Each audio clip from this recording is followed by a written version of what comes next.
रामपुर नाम के गांव में एक भूत का साया आ गया। वह केवल महिलाओं और लड़कियों को अपना शिकार बनाता। गांव में मौजूद कुएं पर जब भी कोई महिला या लड़की पानी भरने जाती, वह भूत उन्हें उसमें धक्का दे देता या अंदर खींच लेता।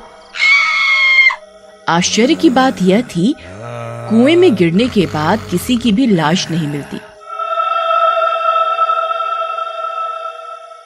इसलिए किसी को पता ही नहीं चलता कि महिलाएं गायब कहाँ हो रही हैं। अरे भाई छुटकन, बहुत समस्या हो गई ये तो।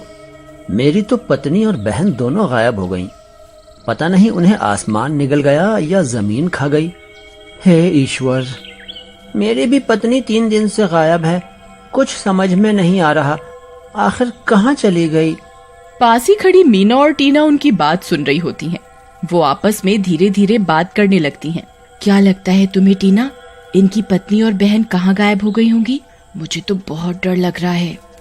अरे मुझे तो लगता है भाग गई होंगी किसी के साथ। ये लल्लन एक नंबर का शराबी है, अपनी बीवी और बहन से झगड़ा करता था। और ये छुटकन, ये एक नंबर का जुआरी, इसीलिए वो भाग गई। तू मत डर मीना। फिर वे दोनों उसी कुएं के रास्ते घर जाने लगती हैं।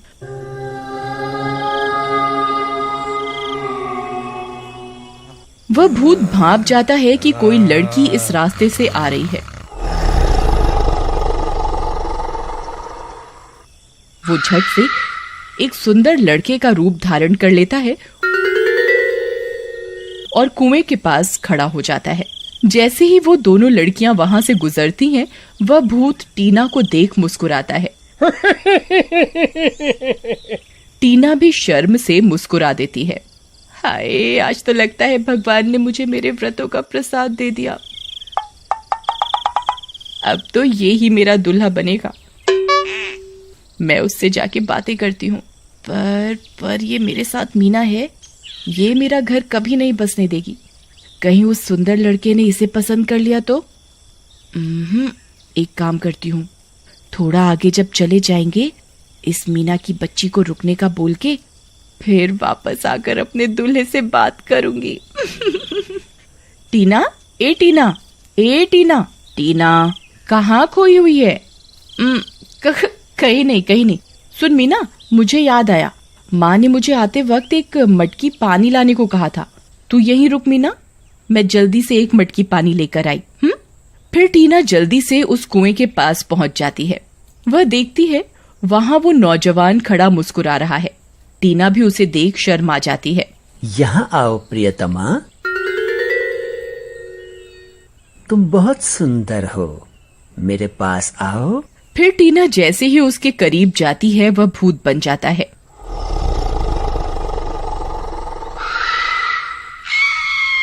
उसे भूत बनता देख टीना डर से कांपने लगती है और उसकी चीख निकल जाती है।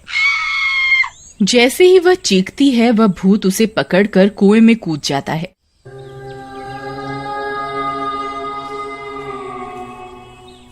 उसकी चीख सुन मीना हैरान परेशान हो जाती है। अरे, ये तो टीना की आवाज है। ये चीखी क्यों? कहीं कोई जंगली जानवर तो नहीं देख लिया? जैसे ही मीना वहां पहुंचती है, टीना का नामो निशान नहीं मिलता। टीना, ओ टीना, कहाँ गई तू? कहीं कुएं में तो नहीं गिर गई? वह कुएं में झांकती है, तब भी उसे कुछ नहीं दिखता।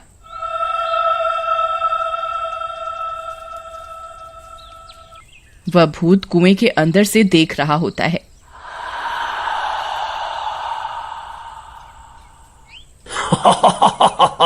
कहीं नहीं मिलेगी, जाके ढूंढ लो।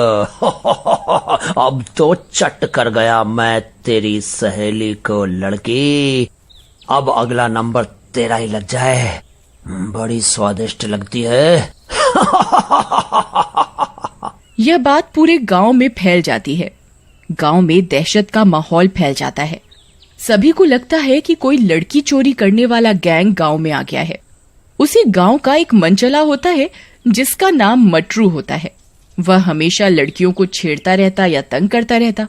वह अपनी छत पर पड़ा चारपाई पर बैठा हुआ होता है। तभी उसके पिता वहां आ जाते हैं। क्यों कामचोर, एक हफ्ते से रोज सुबह सुबह काम पे जा रहा हूँ कहकर निकल जाता है। बता, कितने पैसे कमाए?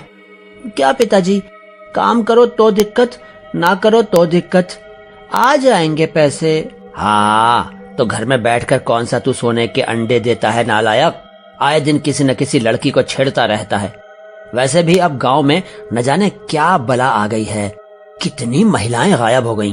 फिर अगली सुबह मीना उसी कुएं के रास्ते पास के बाजार जा रही होती है। उस भूत को मीना के आने की आहट हो जाती है। वह जल्दी से कुएं के पास एक बीमार लाचार बुढ़े का रूप धारण कर लेट जाता है।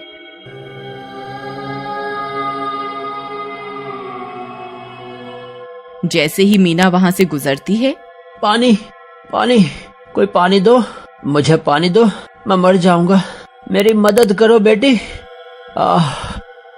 पानी। बाबा, हे ईश्वर, कितने प्यासे हैं बेचारे, ना जाने कब से ऐसे ही पड़े हैं। वह झट से एक मटकी उठाती है और कुएं से पानी भर बाबा को देने जाती है।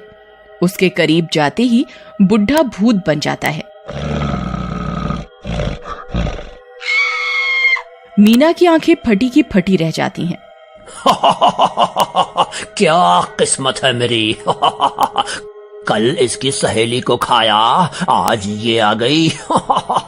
आज तो मजा ही आ गया। क्या आप टीना को खा गए भूत जी? मैंने आपका क्या बिगाड़ा है? मुझे छोड़ दीजिए भूत जी। छोड़ दूं ताकि तू मेरा राज जाकर सारे गांव को बता सके, हैं? आज तो तू ही मेरा पेट भरेगी। फिर वह भूत मीना को लेकर कुएं के अंदर चला जाता है और उसे भी चट कर जाता है। शाम तक जब मीना नहीं आती, मीना की माँ बहुत परेशान हो जाती है। शाम तक ये बात पूरे गांव में फैल जाती है कि मीना भी गायब हो गई। रात होने पर मटरू अपने घर लौटता है।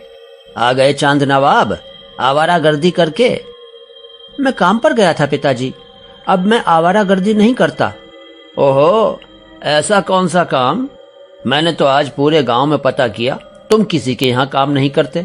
ओहो पिताजी, मैं पास के शहर में सीमेंट मिल में काम करता हूँ। आप भी ना हमेशा शक करते रहते हैं। उसके पिता को यह बात थोड़ी अजीब लगती है।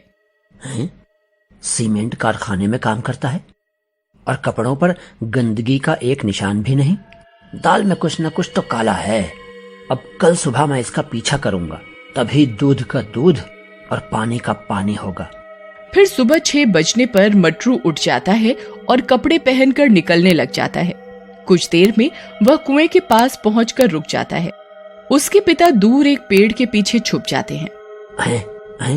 ये कमबख्त यहाँ क्या करने आ गया? ये तो बोलता था काम पर जा रहा हूँ। फिर थोड़ी देर में वहाँ का नजारा देखकर उनके पैरों के नीचे से जमीन खिसक जाती है। वह देखते हैं कि मटरू एक भयानक राक्षस में बदल गया है और फिर कुएं में चला गया। ईश्वर, ये कौन से पापों की सजा मिल रही है मुझे? काम चोर तो पहले ही था, अब राक्षस भी बन गया। तभी उस रास्ते से महिला आ रही होती है। महिला को आते देख फिर से वह चालाकी पर उतर जाता है। बचाओ, बचाओ, मैं इस कुएं में गिर गया हूँ, कोई मेरी मदद करो, बचाओ, बचाओ। हाय दया रे दया, कौन गिर गया कुएं में? मैं इसे निकालकर इसकी जान बचा लेती हूँ। जैसे ही वह कुएं के अंदर झांकती है, एक हाथ कुएं से निकलकर उसकी चोटी पकड़ लेता है और उसे अंदर खींचने लगता है। बचाओ, बचाओ, कोई मदद करो। उसकी चीख पुकार सुन मटरू के पिता जल्दी से भागते हैं और उस औरत को उस भूत के कब्जे से छुड़ा लेते हैं। अरे ये क्या, ये कौन आ गया? ऐसे तो मेरा राज खुल जाएगा। अच्छा, तो तू ही उन बेचारी लड़कियों का शिकारी है, यहाँ छुप कर बैठ गया। आ मेरे सामने, रुक, तुझे अभी सबक सिखाता हूँ। मैं भी तेरा बाप हूँ, मुझसे कोई चालाकी नहीं चलेगी। वह फैसला करता है कि अब मैं गांव की और बेटियों की जिंदगी खराब नहीं होने दूंगा। वह कुएं का मुंह बंद कर देता है भारी पत्थरों से और वह भूत अंदर ही तड़पता रह जाता है। सभी गांव वाले मटरू के पिता के बलिदान की खूब सराहना करते हैं।